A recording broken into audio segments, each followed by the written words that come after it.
So the year is 2010, and I hit a crossroads in my life. 29 years old at the goddamn time. My mama getting old.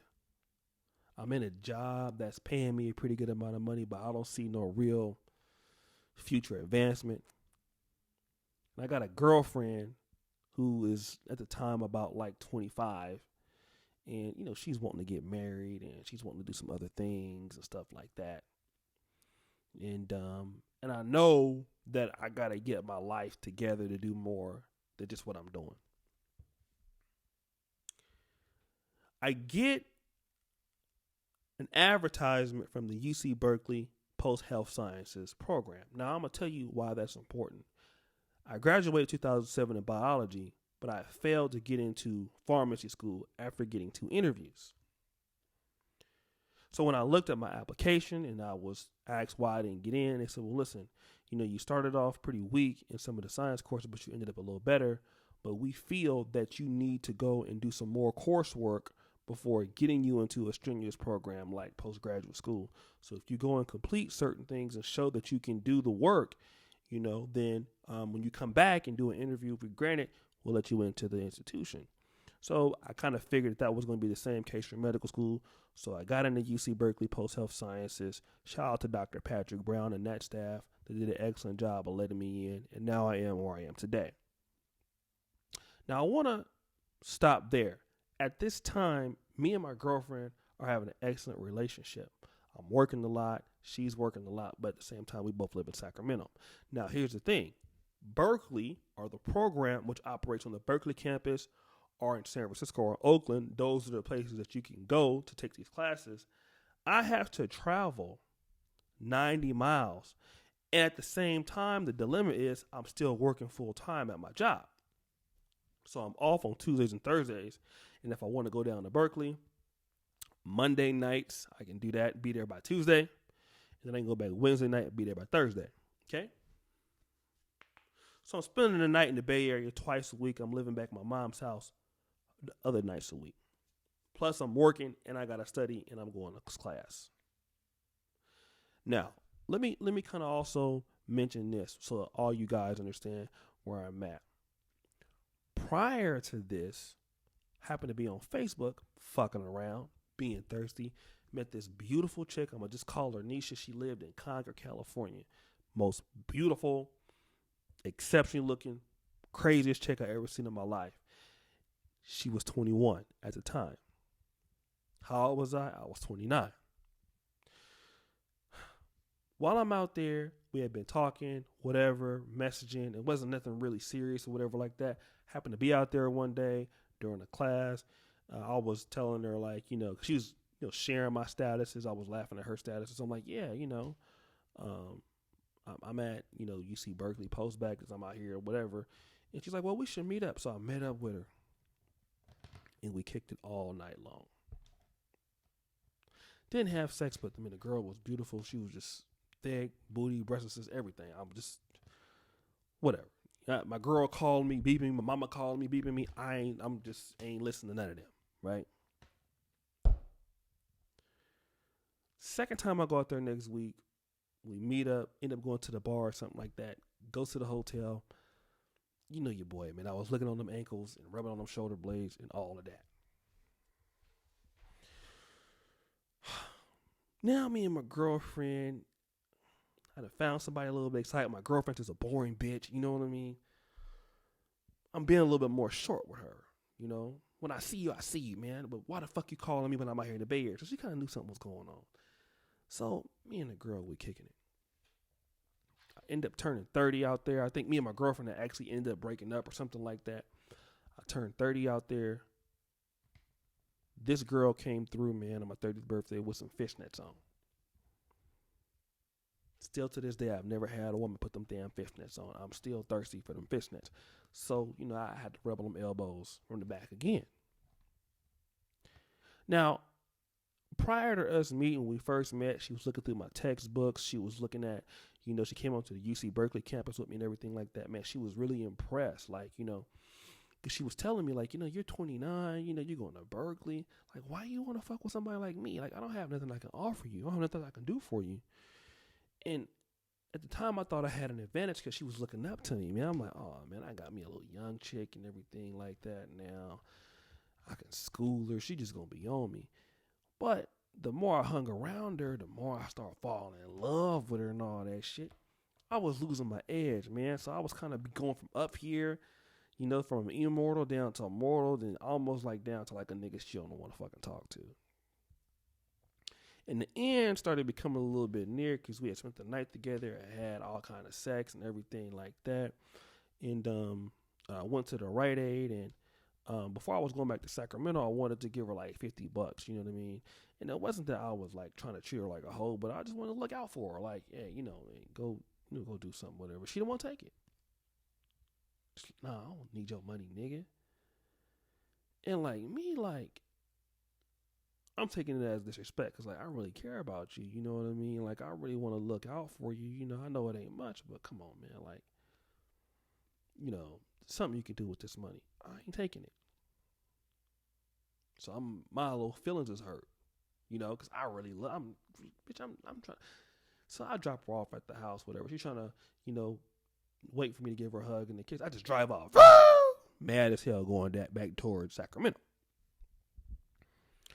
Now, let me tell you about this little acting mad trick I used to do, man, all the time. And it used to work because when I do it with my girlfriend or somebody else, they immediately call me like, why are you mad? What did I do? Are you okay? Now, see, this is for a motherfucker who cares, though. A motherfucker who care about you and really give a fuck about you, they will do that, all right? But what happens when you deal with a motherfucker who don't give a fuck about how you feel? Now, I'm thinking this is a young chick, 21. She's going to definitely fall into that, right? Well, I waited 15 minutes. She ain't called. I ain't sweating it. You know what I'm saying? I got game. You feel me? It's all good. She definitely going to call in 30 minutes, right? Right? She ain't called. Keep my eyes on the road, though, because, I'm going my way back from Concord. I got to get on the 80. Now they hit Vallejo. I'm on my way to Fairfield. Getting ready to go back to Sacramento. I'm like, I'm going to just make sure I check again when I go to Vacaville. Get me some coffee over there at the little Vacaville shopping center, where they got the outlets at. She didn't call, and just missed call, something like that, right? Nope. Bitch ain't called me. Get back home to Sacramento. Ain't hear from her. No problem. All I'm going to do is check my Facebook. I know on my Facebook, this motherfucker is making some subliminal statuses about me, whatever. Nothing. Business as usual. She making statuses and sharing memes and something else. It took all my power out of me. Like, how could I just spend the night with somebody and she was talking about, oh my God. And now this motherfucker don't even give it. She ain't tripping. So now I don't have no authority in it at all. So I'll play the waiting game. Thursday night ain't hear from the motherfucker. Friday night I ain't heard from her. Saturday, Sunday, I ain't heard, man, she ain't fucking with me. So now I'm mad, right? Because I'm in love. I'm arguing with my girl. Like, hey, baby, how you doing? Hey, why the fuck you talking to me? I'm my mom trying to call. I'm worried about her. So I send her a message like, yo, why the fuck you ain't hit me up? Yo, like, what's your problem? And she was like, what? She's like, nigga, you drove off, nigga. Like, I don't give a, I don't give a, but anyways, like, she just said something hella smart, whatever. So I called her, like, you little stupid bitch. Right? And she ain't say nothing like, oh, for real? I was like, yeah, bitch, you hella immature. That's why you ain't even got no job or anything like that. Like, I start going in on the whole, yeah, that's why you can't never keep a man, bitch. You don't deserve a nigga like me. I just start going off. Motherfucker just, sitting there and not saying nothing, right? Then all of a sudden, all you saw was, ha ha ha, you bitch ass nigga.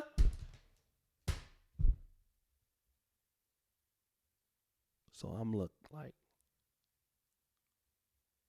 Is that all you got? You that weak? Like, damn, I thought you was a real nigga. Like, you that soft punk ass nigga?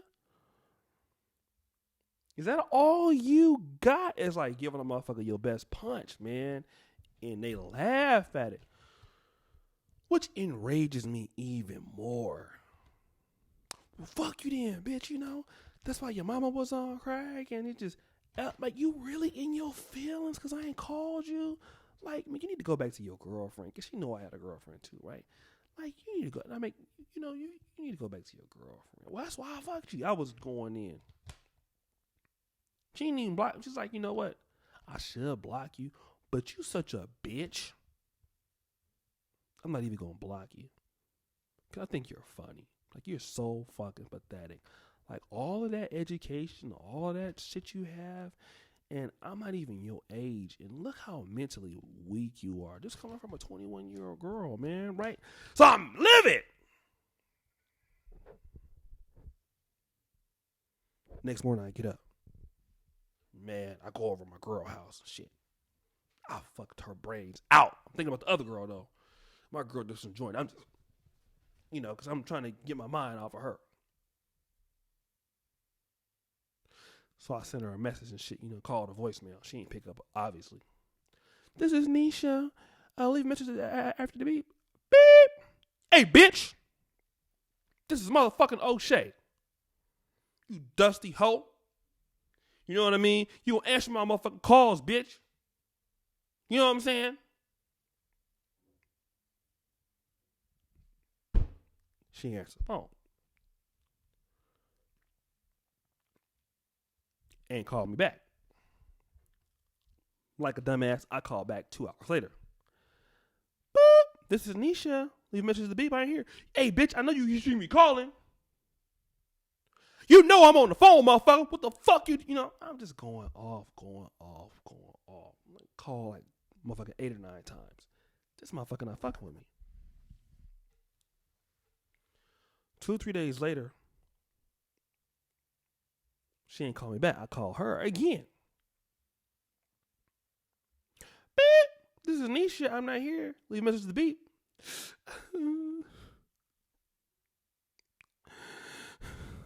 Nisha, I've been going through a lot of things in my life right now. You know what I'm saying? And I'm really sorry for what I said. I called your mama a crackhead and your daddy, I mean, he ain't really a crackhead. He's a great man. You know what I mean? Like, I remember this is what I did, right? Like, seriously, this is a real story. It was her dad's birthday, right? I think what I did, I Western Union her like $30 just so she can give it to her dad on her birthday. That's how desperate I was. You know, I really want to get, you know, tell your daddy, man, he's a really great man. Like, I know you love him. I wish you loved him like you love. I mean, I wish I could just you love me. It's half as much as you love him. I mean, I want to meet him and just like talk to him and tell him that I love his daughter. I didn't mean to hurt his daughter.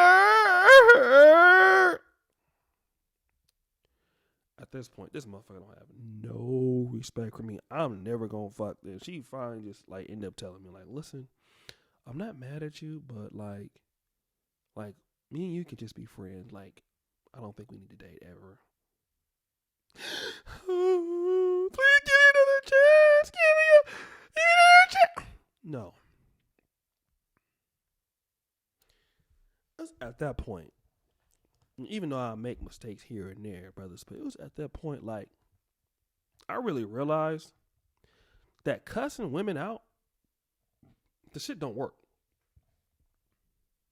Like, I don't understand, man. Like, some people, and there are dating coaches out there, I disagree with that say this. Like, if a woman tells you that she ain't want to fuck with you no more, or she flaked on you or something like that, you need to check her ass. Listen, man, checking people only works that give a fuck about you. If they don't give a damn about you, checking them don't work. Like, you niggas don't understand that, man. You cannot check a motherfucker who don't give a fuck about your ass. Like, that's the whole thing, man. If a woman don't give a damn about you, you cannot cursing her. She thinks like you are weak. You know, you're emotional. And it's like, I got you now, nigga. I'm on to the next nigga who I can't mentally break. That's how they feel. And I noticed that the only way that if you really want to make a motherfucker pay, don't say nothing to their ass no more. Leave them alone. All of that calling them back, cussing them out, telling them that they ain't shit, they ain't gonna be shit. Well, if they, and I noticed that, man, like if they ain't gonna be shit, why was you fucking with them? Why was you fucking them? Why was you on their jock? You can't say that because you like a goddamn fool. You just mad because they don't want to fuck with you. I've been there, and see, some of you niggas don't want to admit that. But, man, it just don't work out that way, brothers. And so, if a, woman gets you and you can't really, pull back on her and do what you need to do, man, it's totally okay to just walk away from the situation. Or if you're feeling like, she ain't doing, just don't talk to her, man. And it's hard not to want to talk to him, but, let her reach out to you. If she don't reach out to you, she wasn't really fucking with you like that. If you don't hear from her, she don't care. And that's the thing. A lot of y'all try to force it, even when you make mistakes, man. Like, you make a mistake, she ain't talking to you, trying to force the issue.